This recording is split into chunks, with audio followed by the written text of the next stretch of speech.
نحمده ونستعينه من يهده الله فلا مضل له ومن يضلل فلا هادي له وأشهد أن لا إله إلا الله وحده لا شريك له وأشهد أن محمدا عبده ورسوله أما بعد أعوذ بالله من الشيطان الرجيم يا أيها الذين آمنوا اتقوا الله حق تقاته ولا تموتن إلا وأنتم مسلمون يا أيها الناس اتقوا ربكم الذي خلقكم من نفس واحدة وخلق منها زوجها وبث منهما رجالا كثيرا ونساء واتقوا الله الذي تساءلون به والأرحام إن الله كان عليكم رقيبا يا أيها الذين آمنوا اتقوا الله وقولوا قولا سديدا يصلح لكم أعمالكم ويغفر لكم ذنوبكم ومن يطع الله ورسوله فقد فاز فوزا عظيما إن أصدق الحديث كتاب الله وأحسن الهدي هدي محمد صلى الله عليه وسلم وشر الأمور محدثاتها وكل محدثة بدعة وكل بدعة ضلالة وكل ضلالة في النار اللهم صل على محمد وعلى آل محمد كما صليت على إبراهيم وعلى آل إبراهيم إنك حميد مجيد اللهم بارك على محمد وعلى آل محمد كما باركت على إبراهيم وعلى آل إبراهيم إنك حميد مجيد சூரியன் உதிக்கின்ற நாட்களிலே சிறந்த நாளான ஜும்ஆவுடைய தினத்தில் அல்லாஹ்விற்கு செலுத்த வேண்டிய கடமையான வணக்கத்தை நிறைவேற்றுவதற்காக நாம் அனைவரும் அவனுடைய ஆலயத்திலே ஒன்று கூடி இருக்கின்றோம். அந்த ஏக இறைவன் வல்ல நாயகன் அல்லாஹ் ஒருவனுக்கு எல்லா புகழும், அவனது அன்பும் அருளும் வற்றாத பெருங்கருணையும் உலகிலே தோன்றிய அனைத்து இறை தூதர்களின் மீதும் அவர்களிலே இறுதியாக வந்த அகிலத்தாருக்கோர் அருட்கொடை நம்முடைய தலைவர் நமது உயிரினும் மேலான முஹம்மது ரசூலுல்லாஹ் ஸல்லல்லாஹு அலைஹி வஸல்லம் அவர்களின் மீதும் அவர்களை அப்படியே பின்பற்றி வாழ்ந்து மறைந்த அத்துணை நல்லடியார்களின் மீதும் குறிப்பாக இந்த ஜும்ஆவுடைய சபைக்கு வருகை தந்திருக்கக்கூடிய இன்னும் வரவிருக்கக்கூடிய அனைவரின் மீதும் என்றென்றும் நின்று நிலவட்டுமாக என்ற பிரார்த்தனையோடு இந்த ஜும்ஆவுடைய உரையை ஆரம்பம் செய்கின்றோம். இந்த கேப் எல்லாம் ஃபில் பண்ணி உட்கார்ந்துருங்க. முன்னாடி வரக்கூடிய இடம் இருக்காது, நிறைய கேப் இருக்கு, அதை ஃபில் பண்ணி உட்கார்ந்துருங்க. கண்ணியத்திற்கும் பெருமதிப்பிற்கும் மரியாதைக்கும் உரிய எல்லாம் வல்ல அல்லாஹ்வின் அடியார்களே, சகோதர சகோதரிகளே, பாக்கியம் பொருந்திய அருள் நிறைந்த ஜும்ஆவுடைய தினத்திலே மீண்டும் ஒரு முறை நம் அனைவரையும் இறைவன் ஒன்றிணைத்திருக்கின்றான். இந்த நேரத்திலே இந்த ஜும்ஆவுடைய உரையில் நபிகளாரின் தலைமைத்துவம் என்ற தலைப்பிற்கு கீழாக ஒரு சில செய்திகளை உங்களுக்கு மத்தியிலே நான் பகிர்ந்து கொள்ள கடமைப்பட்டு இருக்கின்றேன். அல்லாஹ் ரப்பல் ஆலமீன் முஹம்மது நபி ஸல்லல்லாஹு அலைஹி வஸல்லம் அவர்கள் எப்பேற்பட்ட தலைவர் என்பதை திருமறை குர்ஆனுடைய பல வசனங்களின் மூலமாக நமக்கு சொல்லி தந்திருக்கின்றான். நபிகளாருடைய சிறப்புகளை, அவர்களை நாம் எப்படி பின்பற்ற வேண்டும் என்ற செய்திகளை திருமறை குர்ஆனுடைய பல இடங்களிலே இறைவன் பதிவு செய்திருக்கின்றான். அதிலே ஒரு சில செய்திகளை நாம சொல்லிவிட்டு இந்த தலைமைத்துவம் தொடர்பான அந்த செய்திகளுக்குள்ளே வருகின்றோம். இந்த உலகத்திலே அல்லாஹ் ரப்பல் ஆலமீன் மனித குலத்திற்கு ஏராளமான வாரி வழங்கி இருக்கின்றான்.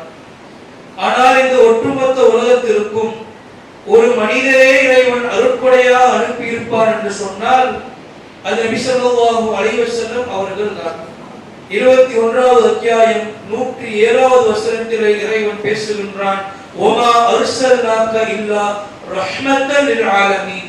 நபியே, அகிலத்தாருக்கு உம்மை நாம் அருட்கொடையாக அனுப்பி இருக்கின்றோம் என்று நபிகளாரை குறித்து இறைவன் சொல்லி காட்டுகின்றான். மேலும் இறைவன் 33வது அத்தியாயம் 45, 46 ஆகிய வசனங்களிலே நபியை நோக்கி பேசுகின்றான். யா அய்யுஹன் நபி, என்னுடைய நபியே, இன்னா அர்ஸல்நாக, உம்மை நாம் மக்களுக்காக வேண்டி அனுப்பி இருக்கின்றோம். ஷாஹிதா, சாட்சியாளர்களாக அனுப்பி இருக்கின்றோம். ஓ முபஷ்ஷிரா, நற்செய்தி கூறக்கூடியவராக அனுப்பி இருக்கின்றோம். ஓ நதீரா, அச்சமூட்டி எச்சரிக்கை செய்யக்கூடியவராக அனுப்பி இருக்கின்றோம். ஓ தாஇயன் இலல்லாஹ், அல்லாஹ்வை நோக்கி மக்களை அழைக்கக்கூடிய தாயியாக, அழைப்பாளராக அனுப்பி இருக்கின்றோம். ஓ சிராஜம் முனீரா, ஒட்டுமொத்த மனித சமுதாயத்திற்கும் நாம் உம்மை ஒளி விளக்காக அனுப்பி இருக்கின்றோம் என்று இறைவன் பேசுகின்றான். மேலும் அல்லாஹ் ரப்பல் ஆலமீன் 4வது அத்தியாயம் 80வது வசனத்திலே சொல்லி காட்டுகின்றான், மை யுத்திஇர் ரசூல், யார் இந்த முஹம்மத் ஸல்லல்லாஹு அலைஹி வஸல்லம் அவர்களை பின்பற்றுகின்றாரோ ஃபக்கத் அத்தா அல்லாஹ், அவர் அல்லாஹ்வை பின்பற்றுகின்றார். யார் ரசூலுல்லாஹ் கட்டுப்படுகின்றாரோ, கீழ்ப்படிகின்றாரோ, பின்பற்றுகின்றாரோ அவர் அல்லாஹ்வுக்கு கட்டுப்பட்டு விட்டார் என்று நபிகளாரை குறித்து சொல்லி காட்டுகின்றான். 33வது அத்தியாயம் 31வது வசனம் இறைவன் நபிகளாரை நோக்கி சொல்கின்றான், குல், நபியே நீங்கள் மக்களுக்கு சொல்லுங்கள், இன் குன்தும் துஹிப்பூனல்லாஹ், மக்களே நீங்கள் அல்லாஹ்வை நேசித்தால், அல்லாஹ் உங்களை திருப்பி நேசிக்க வேண்டும் என்று நீங்கள் விரும்பினால், ஃபத்தபிஊனி, இந்த நபியாகிய என்னை நீங்கள் பின்பற்றுங்கள். யுஹ்பிபுக்குமுல்லாஹ், அப்போது அல்லாஹ் உங்களை நேசிப்பான். வ யக்ஃபிரு லக்கும் துனூபக்கும், உங்களுடைய எல்லா பாவங்களையும் இறைவன் மன்னிப்பான். அல்லாஹு கஃபூருர் ரஹீம், அவன் மன்னிக்க கூடியவன், நிகரற்ற அன்புடையவன் என்று இறைவன் நபிகளாரை நோக்கி சொல்கின்றான். மேலும் 33வது அத்தியாயம் 21வது வசனம் அல்லாஹ் ரப்பல் ஆலமீன் சொல்லி காட்டுகின்றான் நம்மை நோக்கி, லக்கத் கான லக்கும் ஃபீ ரசூலில்லாஹி உஸ்வத்துன் ஹஸனா லிமன் கான யர்ஜுல்லாஹ் வல் யௌமல் ஆখির வ ذكرல்லாஹ கஸீரா.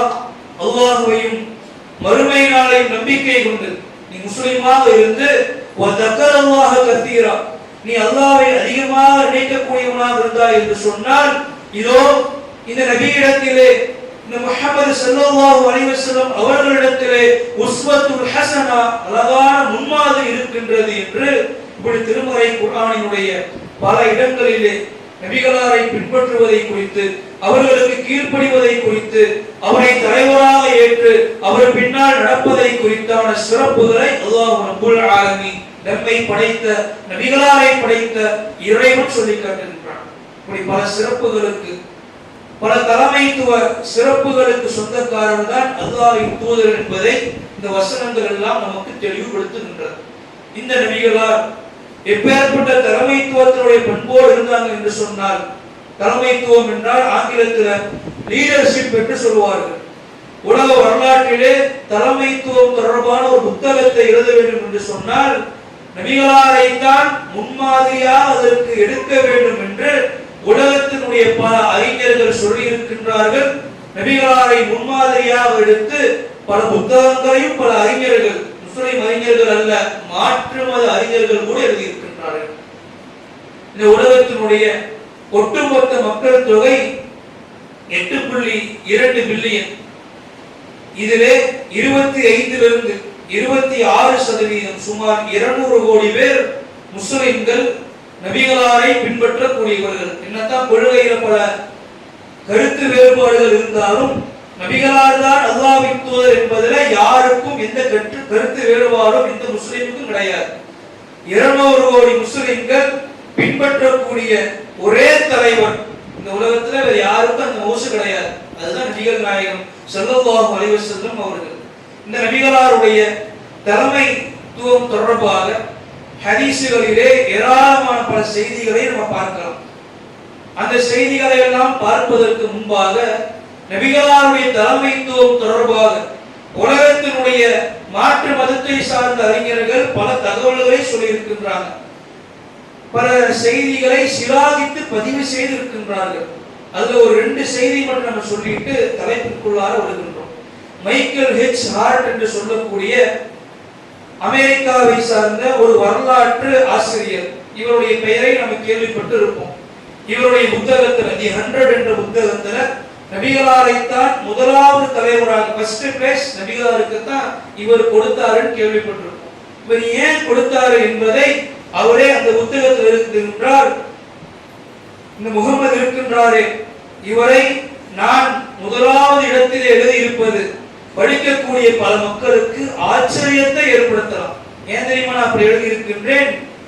He was only man in the history. வரலாற்றிலே அவர்தான் மனிதர். எப்பேற்பட்ட மனிதர் என்று சொன்னால், who was supremely successful in both religious and social activity. மதம் சார்ந்த தலைவராக இருந்தாலும் சமுதாயம் சார்ந்த தலைவராக இருந்தாலும் அதிலே மிக சிறந்தவர், மிக சக்சஸ்ஃபுல்லாக இருப்பது இந்த நபிகளார் மட்டும்தான். வேறு யாரும் அவருடைய கால் தூசுக்கு கூட வர முடியாது. இதனால தான் அவர் ஃபர்ஸ்ட் பிளேஸ். அவர் கிறிஸ்துவ மதத்தை சார்ந்த ஒரு அறிஞர், இஸ்லாத்தை ஏற்கவும் இல்லை. எப்பேற்பட்ட சிறப்புக்குரியவராக நபிகளார் இருந்திருப்பார்கள் என்பதை இந்த ஒரு செய்தியை நமக்கு தெளிவுபடுத்தும். அதே போல பிரிட்டிஷ் பிளேரைட் என்று சொல்லக்கூடிய திரைக்கதை எழுதக்கூடிய ஒருவர், ஜார்ஜ் பெர்னார்ட் ஷா என்று சொல்லக்கூடியவர், இவரும் நபிகளாரை பற்றி சொல்லி காட்டுகின்றார். இந்த உலகத்தினுடைய நவீன பிரச்சனைகளுக்கு தற்போது முகம்மது இருந்தார் என்று சொன்னால் எல்லா விதமான பிரச்சனைகளையும் அவர் தீர்த்திருப்பார். அமைதியை இந்த உலகத்தில் நிலைநாட்டி இருப்பார். அவரிடத்தில்தான் சரியான தலைமைத்துவ பண்பு, லீடர்ஷிப் இருக்கின்றது என்று சொல்லி இந்த பெர்னார்ட் ஷா என்று சொல்லக்கூடிய ஒரு ஆங்கிலேயர் இதை பதிவு செய்திருக்கின்றார். இப்படி அன்னி பெசன்ட், மகாத்மா காந்தி போன்ற பல உலகத்தினுடைய தலைவர்கள் அல்லாஹ்வின் தூதர் ஸல்லல்லாஹு அலைஹி வஸல்லம் அவர்களுடைய தலைமைத்துவத்தை குறித்து சிலாகித்து தன்னுடைய புத்தகங்களிலே பதிவு செய்திருக்கின்றார்கள். மக்களுக்கு மத்தியிலே உரையாக நிகழ்த்தி இருக்கின்றார்கள். நம்முடைய உயிரினும் மேலான, நம்முடைய பாசத்திற்குரிய, நம்முடைய நேசத்திற்குரிய ஹபீப் நபிகள் நாயகம் ஸல்லல்லாஹு அலைஹி வஸல்லம் அவர்கள் நம்முடைய தலைமைத்துவத்தை பற்றி ஒரு சில வரிகளிலே நாம் மக்களுக்கு சொல்ல வேண்டும் என்று சொன்னால், இன்னைக்கு நமக்கு சோதனைகள் ஏற்பட்டு விட்டது என்றால், கஷ்டங்களை பார்த்து விட்டோம் என்று சொன்னால், நம்முடைய வாழ்க்கையில நாம நிலை குலைந்து விடுகின்றோம், தடுமாறி பாதை மாறி சென்று விடுகின்றோம். ஆனால் இந்த நபிகளார் இருக்கின்றார்களே, எப்பேற்பட்ட சோதனைகளுக்கு உள்ளாக்கப்பட்டார் என்று சொன்னால், பிறக்கும் போதே தந்தை இல்லாமல் பிறக்கின்றார். தந்தை முன்னாடியே மூத்தாயிட்டார். பிறந்த சில ஆண்டுகளிலே தாய் மரணமடைகின்றார். தன்னை வளர்த்தி ஆளாக்கிய அபூ தாலிப் அவர்கள் மரணமடைகின்றார்கள். இந்த உலக வாழ்க்கையிலே நபிகள் நாயகம் ஸல்லல்லாஹு அலைஹி வஸல்லம் அவர்கள் நேசித்த கதீஜா அம்மையார் மரணமடைகின்றார்கள். நபிகளாருக்கு பிறந்த அத்துணை ஆண் குழந்தைகளும் மரணமடைகின்றார்கள். சில பெண் குழந்தைகளும் மரணமடைகின்றார்கள்.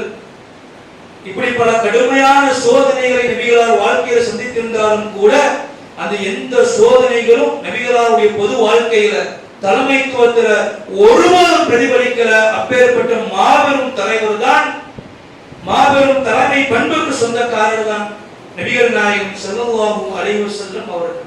இந்த நபிகளார் எப்பேற்பட்ட தலைமைத்துவத்தை எல்லாம் பெற்றிருந்தார்கள் என்பதற்கு பல மணிக்கு நடக்காத நேரங்கள் பேசிக்கொண்டே போகலாம். தலைமைத்துவ பண்பு ஒரு தலைப்பை எடுத்து ஒரு அரை மணி நேர ஜும்மாவுல பேச முடியாத ஒரு தலைப்பு தான். அவ்வளவு செய்திகள் இருக்கின்றது. ஒரு சில செய்திகளை உங்களுடைய மனக்கண்களுக்கு முன்னால் கொண்டு வருகின்றோம். குறிப்பாக இஸ்லாமிய சமுதாய மக்கள் இன்னைக்கு கூத்தாடிகளை தங்களுடைய தலைவர்களாக ஏற்றுக்கொண்டு செல்லக்கூடிய இஸ்லாமியர்கள், இஸ்லாமிய இளைஞன், இஸ்லாமிய இளம்பெண், அது யார் எந்த இஸ்லாமியனாக இருந்தாலும் ஒவ்வொருவரும் ஆழமாக சிந்திப்பதற்காக வேண்டி இந்த செய்திகளை பதிவு செய்யணும். நபிகள் நாயகம் ஸல்லல்லாஹு அலைஹி வஸல்லம் அவர்கள் ஒரு தலைவருக்கு இருக்க வேண்டிய மிக முக்கியமான பண்பு தன்னுடைய வாழ்க்கையில ஒழுக்கம். அல்லாஹ்வின் தூதர் எப்பேற்பட்ட ஒழுக்க சீலர் என்று சொன்னால், இந்த உலகத்தில் யாரையெல்லாம் நாம் தலைவராக பார்க்கின்றோமோ, யாரையெல்லாம் நாம் நேசிக்கின்றோமோ, அவர்கள் யாராவது மக்களிடத்தில் பிரச்சாரம் செய்யும் பொழுது, மக்களே என்னுடைய கடந்த கால வாழ்க்கையை நீங்கள் பாருங்கள், அதை நான் எப்படி இருந்தேன்னு பாருங்க, அதை வைத்துக் கொண்டு என்னை நீங்கள் தலைவராக ஏற்றுக்கொள்ளுங்கள். ஏதாச்சும் தலைவர் சொல்ல முடியுமா? ஒரு தலைவனாலும் சொல்ல முடியாது. ஏன்னா அவனுடைய கடந்த கால வாழ்க்கை ஒழுக்கமற்ற வாழ்க்கையாக இருக்கும். பல முசீபத்துகள் வாழ்க்கையில் நிறைஞ்சிருக்கும். அதை மக்கள் தோண்டி பார்த்தாங்க, இவெல்லாம் ஒரு தலைவனானு காரி துப்பக்கூடிய அளவுக்கு தான் இன்னைக்கு உலகத்துடைய பல தலைவர்கள் இருக்கின்றார். ஆனால் நபிகளார் இப்பேற்பட்ட மாபெரும் தலைமை என்று சொன்னால் அல்லாஹ் ரப்பல் ஆலமீன் நபிகள் நாயகம் ஸல்லல்லாஹு அலைஹி வஸல்லம் அவர்களை நீங்கள் மக்களுக்கு இப்படி பிரச்சாரம் செய்யுங்கள் என்று கட்டளை இடுகின்றார். 10வது அத்தியாயம் 16வது வசனம் நபிகளார் சொல்கின்றார்கள், மக்களை நோக்கி நீங்க சொல்ல வேண்டும் அல்லாஹ் சொல்லி காட்டுகின்றான். அல்லாஹ் நாடி இருந்தால் அதனால தான் இந்த இஸ்லாத்தை உங்களிடத்தில் நான் எடுத்துக் கூறுகின்றேன் என்று சொல்லிவிட்டு நபிகள் நாயகம் ஸல்லல்லாஹு அலைஹி வஸல்லம் அவர்கள் சொல்வார்களாம், ஃபக்கத் லபிஸ்த ஃபீக்கும் உமரன் மின் கப்லிஹி அஃபலா தஅகிலூன். மக்களே, இதற்கு முன்பாக இஸ்லாத்தை நான் உங்களிடத்தில் எடுத்து சொல்வதற்கு முன்பாக பல ஆண்டுகள் உங்களோடு வாழ்ந்திருக்கின்றேன். இந்த கடந்த கால வாழ்க்கையை நீங்கள் பாருங்கள். அஃபலா தஅகிலூன், நீங்கள் சிந்திக்க மாட்டீர்களா என்று நபிகளார் கேட்கின்றார். கடந்த கால வாழ்க்கையை பார்த்து நீங்க இஸ்லாத்தை ஏற்றுக்கொள்ளுங்க, நீ அல்லாஹ்வுடைய தூதராக ஏற்றுக்கொள்ளுங்க என்று சொன்னது நபிகளார் மட்டும்தான். இன்னைக்கு ஒரு தலைவன் இப்படி சொன்னானா எவ்வளவு விமர்சனம் வரும். நபிகளார் மக்களுக்கு மத்தியில் இப்படி சொல்லும் பொழுது எந்த விமர்சனம் கிடையாது. நபிகளாரை எதிர்த்த மக்களுக்கு காஃபிர்கள் நபிகளாரை கொலை செய்ய கூட தயாராக இருந்தார்கள். அவர்கள் கூட நபிகளாரை விமர்சனம் செய்யல. நபிகளார் ஒழுக்கமற்றவர் என்றோ, இவர் பெண் விஷயத்துல கொஞ்சம் வீக்கானவர் என்றோ, பொருளாதார விஷயத்தில் இவர் கையாடல் செய்து விடுவார் என்றோ, இவர் பொய் பேசக்கூடியவர், இவர் தேவையில்லாத காரியத்தில் ஈடுபடுபவர் என்று ஒரு இணை வைப்பாளர் கூட நபிகளாரை விமர்சனம் செய்யவில்லை என்று சொன்னால் அப்பேற்பட்ட அப்பழுக்கற்ற வாழ்க்கைக்கு சொந்தக்காரர் தான் அல்லாஹ்வின் தூதர். ஒழுக்க சீலராக வாழ்ந்த காரணத்தினால் கடந்த கால வாழ்க்கை எடுத்து பாருங்க, இஸ்லாத்தை ஏற்றுக்கொள்ளுங்க, அல்லாஹ்வுடைய தூதர் சொல்லுங்க என்ற சொன்ன ஒரே தலைமை நபி ஸல்லல்லாஹு அலைஹி வஸல்லம் அவர்கள் தான். இன்னைக்கு சொல்ல முடியுமா? எப்பேற்பட்ட தலைவர்களாக இன்னைக்கு வராங்க. எதையெல்லாம் மக்களுக்கு மத்தியில காட்டக்கூடாதோ அப்பேற்பட்ட ஆபாசமான காட்சிகளிலே நடிக்கின்றார்கள். அந்நிய பெண்களை எங்கெல்லாம் தொடக்கூடாதோ அங்கெல்லாம் தொட்டு நடிக்கின்றார்கள். எப்பேற்பட்ட வசனங்களை எல்லாம் மக்களுக்கு மத்தியில பரப்பக்கூடாதோ அதையெல்லாம் பரப்புகின்றார்கள். தீவிரவாதத்தை போதிக்கின்றார்கள். மக்களுக்கு மத்தியில் ஆபாசத்தையும் அசிங்கத்தையும் பிரச்சாரத்தையும் மதுவையும் போதையும் சர்வசாதாரணமாக காட்டிட்டு நான் உங்களுக்கான தலைவன், என்னை நீங்கள் ஏற்றுக்கொள்ளுங்கன்னு ஒருத்தர் சொல்லுவானா, இவனை விட கேள்விட்ட யாராச்சும் இருக்க முடியுமா? இன்னைக்கு இப்படித்தான் பல தலைவர்கள் இருக்கிறாங்க. ஆனா நம்முடைய தலைவர் ஒவ்வொரு இளைஞனும் ஒவ்வொரு இளம்பெண்ணும் ஒவ்வொரு இஸ்லாமியரும் மனதில் நிறுத்த வேண்டும். அப்பழுக்கற்ற ஒழுக்க சீலர் நபிகளார். நபிகளாருடைய சுண்டு விரல் கூட அந்நிய பெண்ணின் மீது பட்டது கிடையாது. இஸ்லாத்தை நபிகளார் ஏற்பதற்கு முன்பாக, நபிகளாருக்கு இஸ்லாம் வருவதற்கு முன்பாகவே போதை வஸ்துக்களை நபிகளார் தொட்டது கிடையாது. அப்பேற்பட்ட தூய்மையான வாழ்க்கை. அல்லமீன் அஸ்ஸாதிக், உண்மையாளர், நம்பிக்கையாளர், வாய்மையாளர் என்றெல்லாம் மக்கள் பல சிறப்பு பெயர்களை கொடுத்திருக்கின்றார்கள். இதுதான் ஒரு தலைமை. இப்பேற்பட்ட தலைமை இன்னைக்கு உலகத்தில் இருக்குதா? ஏதாச்சும் தலைவர் இருக்கிறாரா என்று நாம் சிந்தித்து பார்க்க வேண்டும். அதே போல நபிகளார் எப்பேற்பட்ட மாபெரும் தலைமை என்று சொன்னால், மக்களை முன்னாடி வச்சுட்டு பின்னாடி நின்று போர் செய்யக்கூடிய, பிரச்சனைகளை எதிர்கொள்ளக்கூடிய கோலை நபிகளார் கிடையாது. இன்னைக்கு இருக்கிறாங்கல்ல, மக்களை எல்லாம் முன்னாடி வச்சுட்டு இவர் பின்னாடி நின்று கூவிட்டு இருப்பார். இப்பேற்பட்ட தலைவர் நபிகளார் கிடையாது. சஹாபா பெருமக்கள் பதிவு செய்கின்றார்கள், இஸ்லாத்துடைய முதலாவது முஹம்மது வரக்கூடிய செய்தி, பத்ருடைய யுத்த களத்திலே அல்லாஹ்வின் தூதர் ஸல்லல்லாஹு அலைஹி வஸல்லம் அவர்களை நாங்கள் அரணாக பயன்படுத்திக் கொண்டு போர் செய்வோம். படை தளபதி பின்னாடி நின்று கட்டளையிடக்கூடிய தலைவர் கிடையாது. எப்பேற்பட்ட வீரமிக்கவர் என்று சொன்னால் நபிகளார் முன்னாடி இருப்பாங்க, அவங்களை அரணாக பயன்படுத்திக் கொண்டு நாங்கள் பின்னாடி நின்று போர் செய்வோம். இப்பேற்பட்ட தலைவர். அந்த பத்ருடைய யுத்த களத்தில் நபிகளாரை குறித்து சஹாபாக்கள் சொல்வார்கள், வஹுவ அக்ரமுனா இலல் அதுவி, நபிகளார் தான் எதிரிகளுக்கு மிக அருகிலே இருந்தார்கள். அந்த பத்ருடைய யுத்த களத்திலே எல்லா மக்களிலும், இணை வைப்பாளர்களிலும் முஸ்லிம்களிலும் சிறப்பிற்குரிய ஒரு வீரர் நபிகளார் தான் என்று சஹாபா பெருமக்கள் அலி பின் அபீ தாலிப் அவர்கள் பதிவு செய்வார்கள் என்று சொன்னால், இப்பேற்பட்ட வீரமிக்க தலைமை. இப்படி தலைவர் உலகத்தில் பார்க்க முடியுமா? இப்படி காட்டிட முடியுமா? ஏதாவது பிரச்சனை வந்துருச்சு என்று சொன்னால் தொண்டர்கள் பார்த்துக் கொள்வார்கள். துணியக்காரன் ஓடக்கூடிய தலைவர்களை தான் இன்னைக்கு நாம பார்க்க முடியும். எப்பேற்பட்ட வீரர்னு பாருங்க. திரைப்படங்களிலே வசனத்தை பேசுவார்கள், ஆயுதங்களை எடுத்து தாக்குவார்கள். நேர்ல 4 பேர் போயிட்டானா பயந்து ஓடக்கூடியதே பார்க்கின்ற பாதுகாப்பு இல்லாம தலைவர்கள் வர முடியல. இவ்வளவு பயம். இவன் ஹீரோவா நபிகளா ஹீரோவா நாமே சிந்திக்கிறோம். அதே போல நபிகள் நாயகம் ஸல்லல்லாஹு அலைஹி வஸல்லம் அவர்களை குறித்து அல்லாஹ் ரப்பல் ஆலமீன் சொல்லி காட்டுகின்றான். எப்பேற்பட்ட மக்களுக்கான தலைவர்னு பாருங்க. லக்கத் ஜாஅக்கும் ரசூலும் மின் அன்ஃபுசிக்கும் அஸீஸன் அலைஹி மா அனித்தும் ஹரீஸுன் அலைக்கும் பில் முஃமினீன ரഊஃபுர் ரஹீம். மக்களே, உங்களிலிருந்தே ஒரு தூதர் உங்களிடம் வந்துவிட்டார், நீங்கள் துன்பப்படுவது அவருக்கு கடினமாக இருக்கும். அவர் உங்கள் மீது பேர் ஆவல் கொண்டவராக இருக்கின்றார். இறை நம்பிக்கையாளர்கள் விஷயத்தில் கருணையும் அன்பும் கொண்டவராக இருக்கின்றார். எப்பேற்பட்ட தலைவர் என்று சொன்னால் மக்கள் துன்பப்படுவது ரசூலுல்லாஹ்வுக்கு கஷ்டமா இருக்கும். உங்களுடைய நலன் மீது நபிகளார் அதிக ஆர்வம் கொண்டவராக இருக்கின்றார், அக்கறை கொண்டவராக இருக்கின்றார். இறை நம்பிக்கையாளருடைய விஷயத்தில் நபிகளாருக்கு இருக்கக்கூடிய கருணையை போல வேறு யாருக்கும் கிடையாது என்று அல்லாஹ் ரப்பல் ஆலமீன் நபிகளாருடைய தலைமைத்துவத்தை குறித்து ஒரு சர்டிபிகேட்டை குர்ஆன்ல கொடுக்கின்றான். எப்பேற்பட்ட மக்களுக்கான தலைவர் என்று சொன்னால் அல்லாஹ்வை வணங்கக்கூடிய இபாதத். இந்த இபாதத்தை நபிகளார் நிறைவேற்றும் பொழுது சொல்லி காட்டுகின்றாங்க, எனக்கு நீண்ட நேரம் தொழுது வைக்கணும்னு ஆசை. ஆனால் தொழுதுட்டு இருக்கும் பொழுது பின்னாடி ஒரு பெண்மணியினுடைய குழந்தையினுடைய அலுவலகம் எனக்கு கேட்டது. அது குழந்தைக்கு சிரமமாகிடக்கூடாது, அந்த பெண்மணிக்கு சிரமமாகிவிடக் கூடாது என்பதனால் தொழுதை நான் சுருக்கிக் கொண்டேன், விரைவாக முடித்துக் கொண்டேன். எப்பேற்பட்ட தலைமைன்னு பாருங்க. இன்னைக்கு குழந்தை இருந்தாலும் கூட அது என்ன ஏது அதற்காக இரங்கல் தெரிவிக்கலாம், வருத்தம் தெரிவிக்கலாம் என்று கூட இன்னைக்கு தலைவர்கள் இருக்க மாட்டேங்கிறாங்க இல்லையா? நபிகளாருடைய தலைமையை பாருங்க. குழந்தை அழுகுது, அதனால தொழுகை சீக்கிரமா முடிச்சுட்டாங்க. இதுதான் நபிகளாருடைய தலைமை. இன்னைக்கு இருக்கக்கூடிய தலைவர்கள் உயிரிழப்பே ஏற்பட்டாலும் சரி அதை பற்றி எனக்கு கவலை இல்லை என்று சொல்லக்கூடியவரை தான் இன்னைக்கு பல மக்கள், குறிப்பாக முஸ்லிம்கள் கூட ஹீரோவாக பார்க்கிறோம். நாளைக்கு நமக்கு ஏதாச்சும் பிரச்சனை என்று சொன்னாலும் அவர்கள் யாரும் வரமாட்டார்கள். நம்முடைய பிரச்சனைக்கு நாம தான் நிற்கிறோம். நம்முடைய பிரச்சனைகளுக்கும் அவருடைய பிரச்சனைகளுக்கும் நபிகளாரிடத்தில் மட்டும்தான் தீர்வு இருக்கின்றது என்பதையும் நாம் அறிந்து கொள்ள வேண்டும். அதே போல நபிகள் நாயகம் ஸல்லல்லாஹு அலைஹி வஸல்லம் அவர்கள் எப்பேற்பட்ட மாபெரும் தலைவர் என்று சொன்னால் இது போன்ற தலைமையை நீங்க பார்க்கவே முடியாது. சில செய்திகளை ஒரு லைன் நாம் சொல்லிட்டு போறோம். ஒரு இளைஞர் ஆடு உரித்துக் கொண்டிருக்கின்றார்.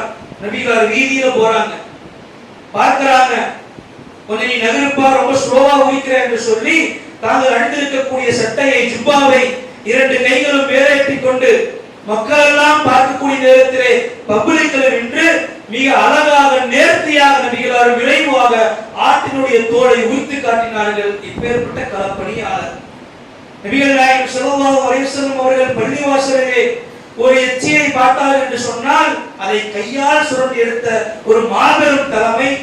நபிகள் நாயகம் ஸல்லல்லாஹு அலைஹி வஸல்லம் அவர்கள் பள்ளிவாசல் கட்டக்கூடிய நேரத்திலே கருக்களை சுமக்குகின்றார்கள்.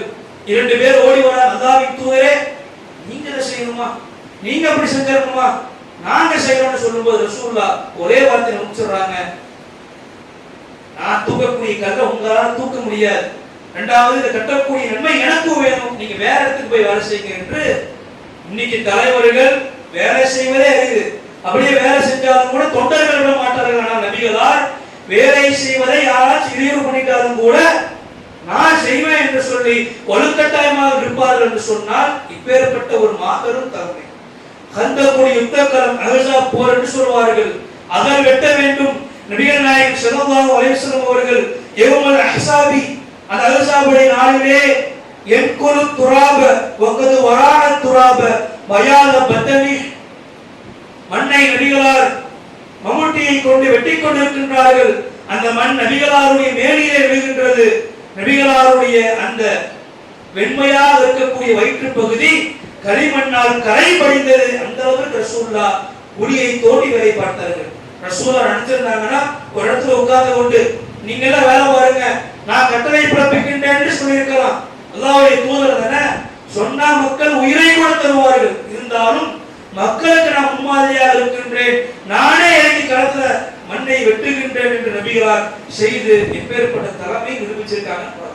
அதே போல நபிகளார் அதே ஹந்தக் யுத்த களத்திலே அகல் வெட்டி கொண்டிருக்கும் பொழுது சஹாபாக்கள் வருகின்றார்கள். அல்லாஹ்வின் தூதரே, எங்களுக்கு கடுமையான பசியின் காரணமாக ஒரு கல்லை நாங்கள் வயிற்றுல கட்டியிருக்கோம் என்று சொல்லும் பொழுது நபிகளார் மக்களிடத்திலே தாங்கள் அணிந்திருக்கக்கூடிய சட்டை எடுத்து காட்டுகின்றார்கள். நீங்களால் ஒரு கல்லை கட்டியிருக்கின்றீர்கள், இதோ நான் 2 கல்லை கட்டிக்கொண்டு அகலை தோண்டிக் கொண்டிருக்கின்றேன் என்று சொல்வார்கள் என்றால் இது போன்ற தலைவரை நம்மால் பார்க்க முடியுமா?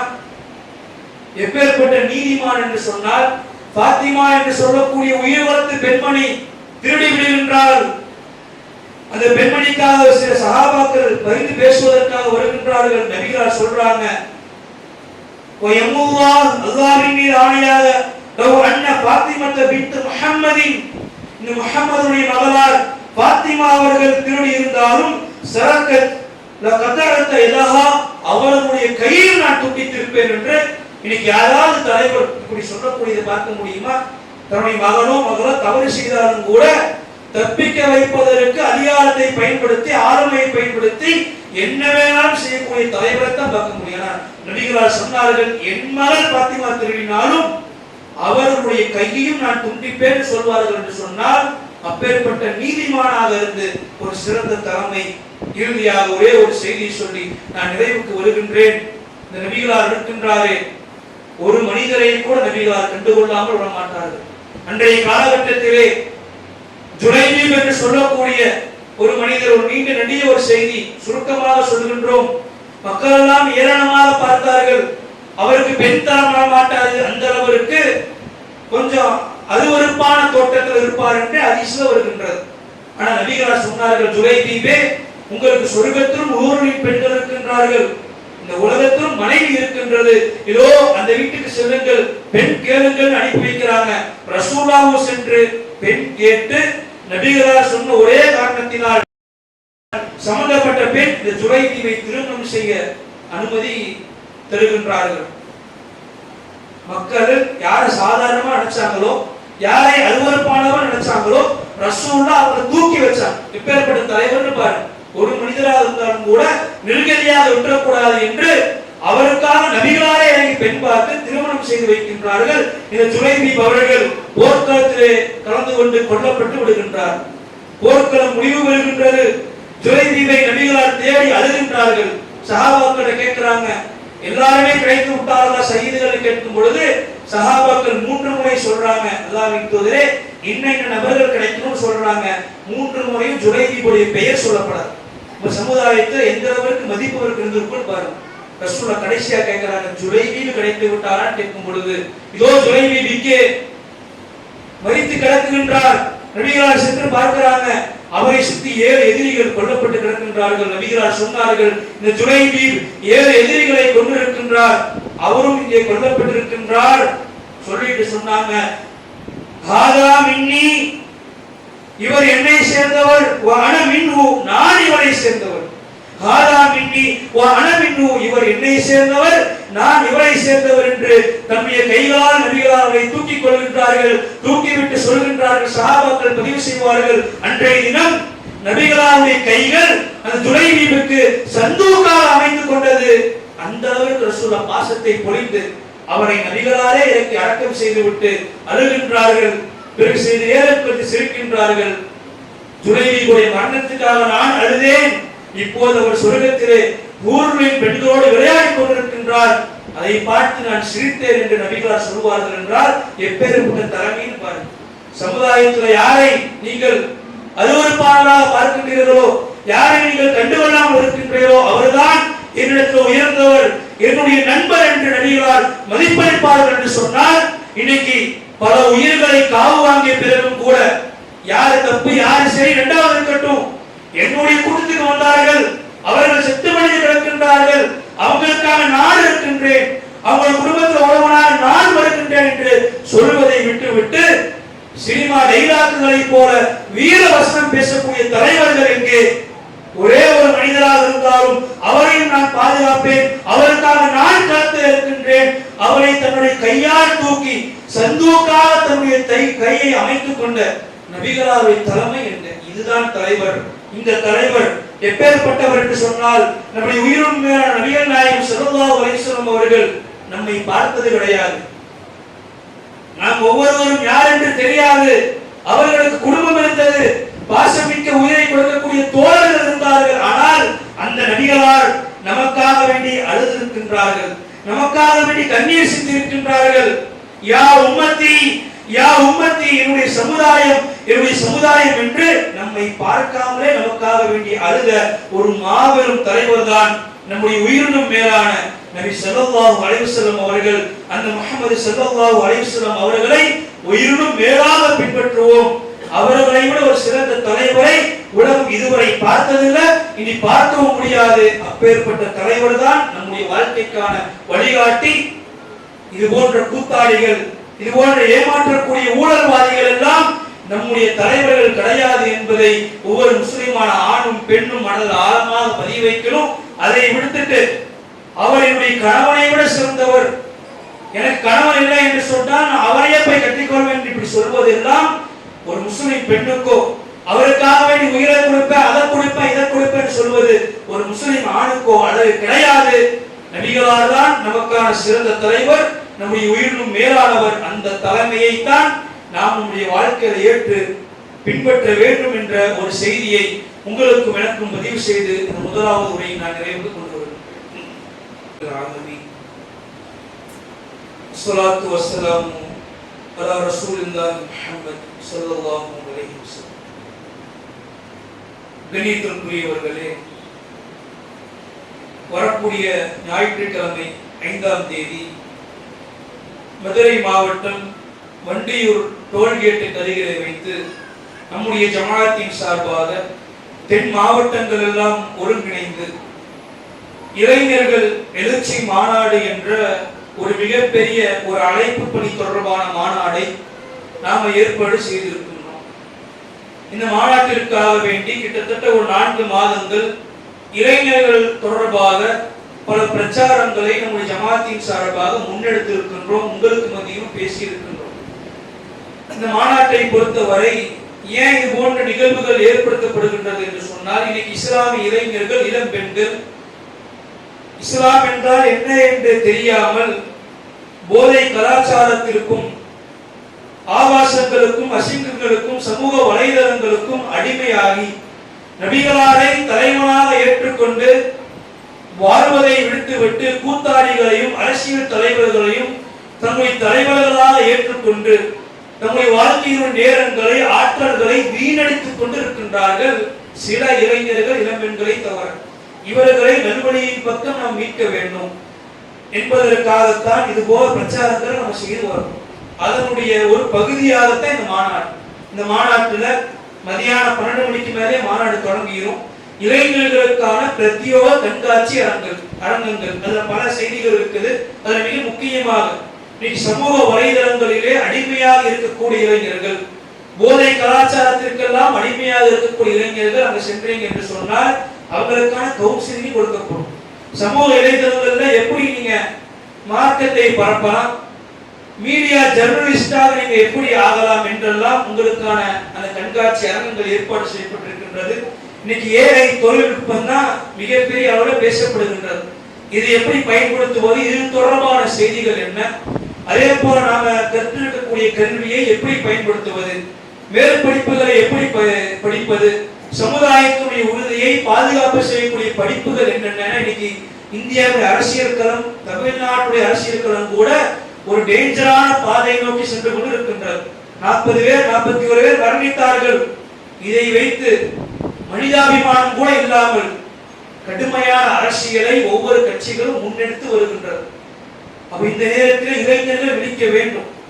அப்ப இஸ்லாமிய இளைஞர்கள் எப்படி இதிலிருந்தெல்லாம் தங்களை பாதுகாத்துக் கொள்வது, ஆரோக்கியமான அரசியலை எப்படி செய்வது, அதற்கான படிப்புகள் என்ன என்பதை உங்களுக்கு தெளிவுபடுத்தக்கூடிய விதமாகவும் இந்த மாநாடு ஏற்பாடு செய்யப்பட்டிருக்கின்றது. வாய்ப்பு இருக்கக்கூடிய எல்லா சகோதரர்கள், இளைஞர்கள் அதில் கலந்து கொள்ளுங்க. இங்கே இருந்து உங்களை அழைத்து செல்வதற்காக ஒரே ஒரு மினி வேனை நாம் பிடித்திருக்கின்றோம். அதற்கு இளைஞர்கள் பெயர் கொடுத்தும் இருக்கின்றார்கள். அந்த வேனுக்காக வேண்டியும் இந்த மாநாட்டிற்கு செல்வதற்காக வேண்டியும் பொருளாதார செலவும் இருக்கின்றது. அப்ப அதற்காக வேண்டி வந்திருக்கக்கூடிய சகோதர சகோதரிகள் நீங்க பொருளாதாரத்தை வாரி வழங்குங்க. உங்களால் வர முடியவில்லை என்று சொன்னாலும் கூட நீங்க அந்த மிகப்பெரிய சபை, மார்க்க சபை அது, அந்த சபையினுடைய நன்மையை பொருளாதாரத்தை கொடுப்பதன் மூலமா எல்லாரும் வரணும், கலந்து கிடையாது, கட்டாயம் கிடையாது. ஆனா கலந்தவன நன்மை இருக்கின்றது. வர முடியவில்லை என்று சொன்னால் நீங்க கொடுக்கக்கூடிய பொருளாதாரமும் மிகப்பெரிய அளவுக்கு உங்களுக்கு நன்மையை சேர்க்கும். ஒரு மினி வேனை நாம பிடித்திருக்கின்றோம், அதற்காக மக்களும் அளவுக்கு புக் ஆயிட்டாங்க. அதெல்லாம் இன்னும் பிற செலவுகள் என்று சொல்லி கிட்டத்தட்ட ஒரு 20,000 ரூபாய் செலவீனம் இருக்கின்றது.